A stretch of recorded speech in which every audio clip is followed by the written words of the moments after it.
that terrific review of Secret Invasion. Well done, Linkara. And I, Brian Hines, who for reasons I don't fully understand was called the LAG in that review, was happy to be a part of it. Makes no sense to me, but whatever. But as the credits are rolling, I must now shut off the video and return to work on my own. The hell?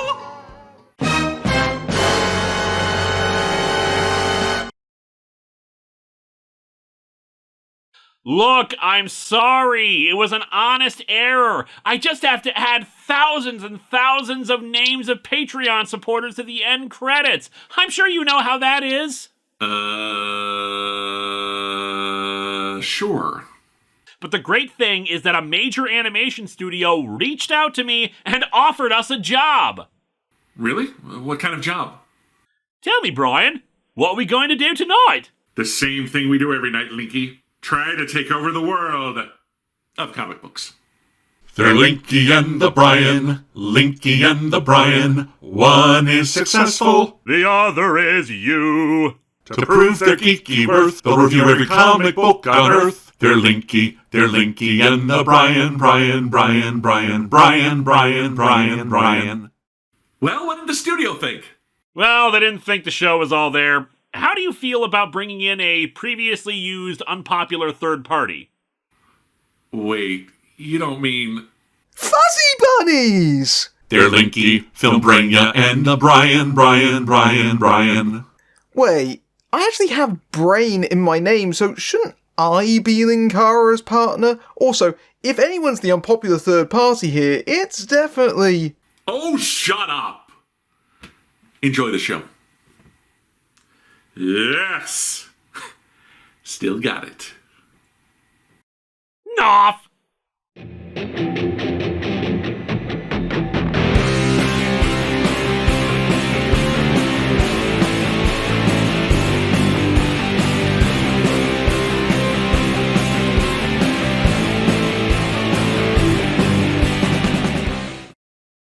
Hi everyone, welcome back to Comic Book Issues. I'm your host, Brian Hines. Hey, before we get started, please like this video, subscribe to my channel, and please check out my Patreon page.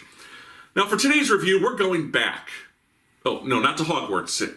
Oh, no, not to that formerly awesome place where I worked, although I could understand why you might think why from the opening.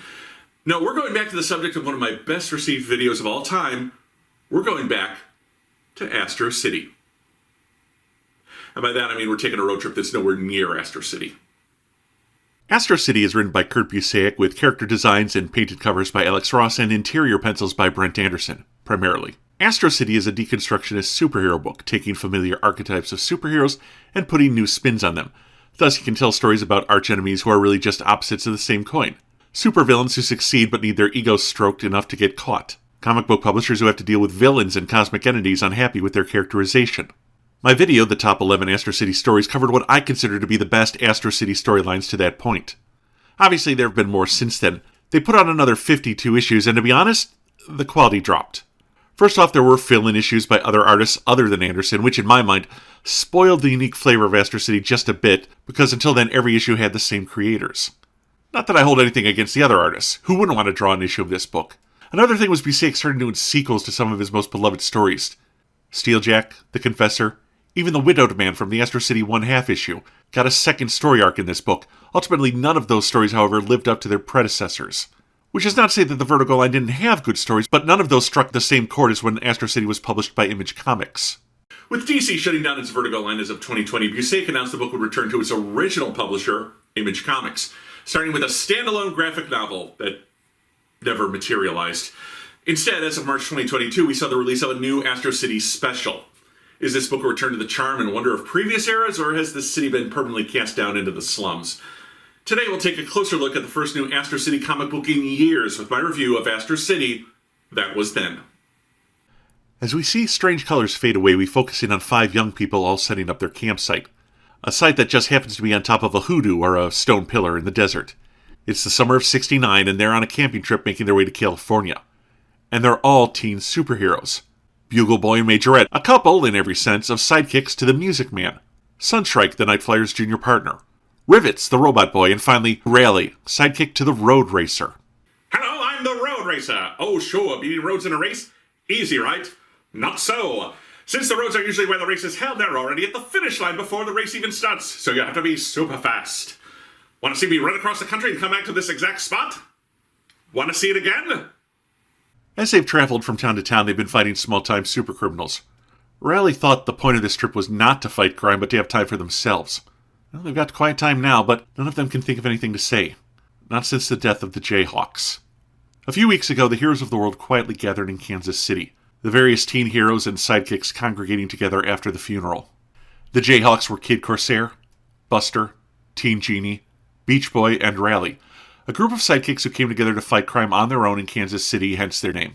The public quickly latched onto the teen superhero team as something innocuous and fun to enjoy. But as the innocence of the 60s began to fade, the country faced political turmoil, and the Jayhawks began to make enemies as they fought against the racist cult called the White Knights, led by their mysterious leader, the Master. Not to be confused with the Time Lord known as the Master, or the one-off Second Doctor villain from The Mind Robber known as the Master, or the Philip Seymour Hoffman character from the movie The Master, or the hero of the Halo games, the Master Chief, or myself, the winningest debate champion from the class of '98. I was the Master Debater. Still am, according to some. A demigod feeding on hate, the Master and the Jayhawks faced off one final time, with Teen Genie attempting to bounce his destructive spell back at him. But in the ensuing detonation, the teen heroes disappeared. Rally, who'd been sent to bring in the adult heroes, being the only survivor. With word coming down that teen heroes might become outlawed, the other mourners drifted away from the wake, with the group of campers being the last 5, until Bugle Boy makes a suggestion. Rally is dealing with missing his friends and trying to find his best way to honor them. Sunshrike has a destiny entwined with her superhero identity. Bugle Boy is growing out of his sidekick phase and possibly his relationship with Majorette. Rivets, although not technically alive, has upgraded in the past. It might be time for him to have an adult body. It was thinking of dedicating itself to pure research, but worries how that research might get twisted. Maybe there should be no more humans, but that quickly gets shouted down as villain talk. Hello, I'm Brian Hines. Welcome to Villain Talk, where we talk the most exciting villains of the 21st century. On the line, C. Montgomery Burns. Burnsy? Ahoy, hoy. What can we expect from you in the coming years? Oh, the usual acts of vindictive retaliation and self-serving rationalization. Also, I'm opening a new charity, Burns for Youths. We'll be giving free third-degree burns to anyone under the age of 9. And what exactly will that accomplish? I'm sorry, I don't understand the question. Oh, but we will be applying the burns with a cattle brand that says Monty was here. Bugle Boy goes to talk to Majorette, or Carol. After the Jayhawks, it might be time to quit superheroing. Even though he wants to keep going, she might go to law school, but before they can get any further into figuring out their relationship, a light shines down on the teen heroes. It's Supersonic! Their adult partner sent word that they'd be in his territory, so he's just stopping by to see if they're okay or if they need anything. They're fine, and he's on his way, but they're all put off to find out the heroes have been watching over them. They're not on their own like they really wanted to be. The next morning, they send a message to their mentors. Leave us be. They then pack up and leave, unaware that they're being watched over by the spirits of the Jayhawks. Cut to present-day Astro City. The Samaritan is dictating to his computer. He feels times are getting darker. The heroes he knew are aging and retiring, new heroes arise, but a darkness is coming. And they just keep repeating the cycle of fighting villains and nothing ever changes. He wants to find a new way. As he flies away, voices mention that he's off to stop a bank robbery. Voices belonging to the spectral teenagers, the Jayhawks. They wish they could help the Samaritan, and maybe, just maybe, they can. So there you have it, a somewhat unexpected but welcome return to Astro City, our first in over 3 years. But was this the homecoming we desired, or just another disappointing prom? Spent alone in a car listening to In Excess. Oh, let's take a closer look at Astro City. That was then. First things first, the art is perfect. Pure Astro City. Anderson has not missed a beat in the time off, and these new characters all fit in with his very organic style, by which I mean Rivet looks like a person, not a robot. There are lots of curves in Anderson's art, and a lack of right angles that just makes everything look very real in the context of what he's drawing. The cover by Ross sets the mood perfectly, a group of kids on a road trip with the specters of these lost heroes hanging over them. This image represents the cutting loose or finding themselves nature of the road trip, but balances it against the tragedy of the death of these heroes. But, and with no offense meant to these two stellar artists, the meat of an Astro City book is always in Busiek's storytelling. This is essentially a case of using these characters to comment on the times, the 1960s and that perceived loss of innocence that occurred in the USA around then. They even comment on it in this book with the rioting and the assassinations of prominent political figures.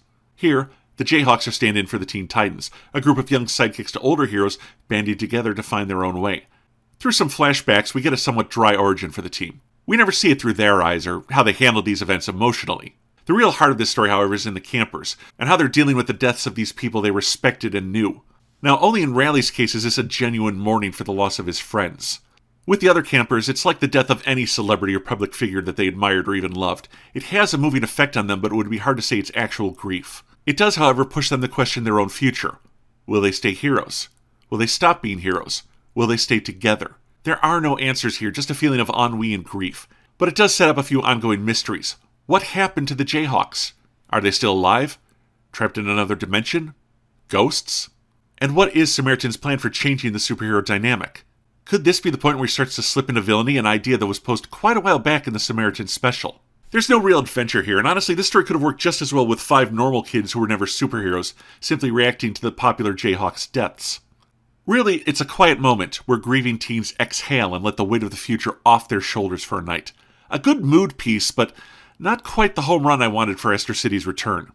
Also, the idea of future payoff was an issue I had with the Vertigo run, as there was this character called the Broken Man who was constantly breaking the fourth wall and dipping in and out of the ongoing stories throughout that run, setting up plot threads to pay off down the line. But as the Vertigo run was some 52 issues, it was so diffused through those 52 issues that it never felt that important to what was going on in the book. Hopefully, if Busiek does do another ongoing thread in this new run of Astro City, he makes it more relevant to the book and doesn't stretch it out for such a long time. Personally, I find that Astro City works best when it's just those little snapshots of the city, its heroes, and the people who live there. I give Astro City That Was Then 3 out of 5 stars. And knowing that anytime you name a city after a Hanna-Barbera animal, it means quality, I plan to move to Wally Gatortropolis real soon.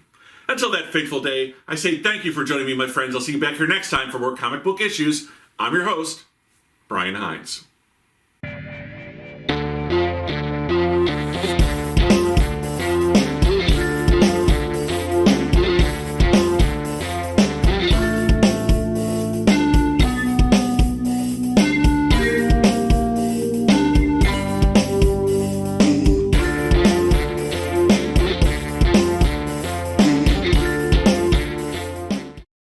Also, if anyone's the unpopular third party here, it's definitely me.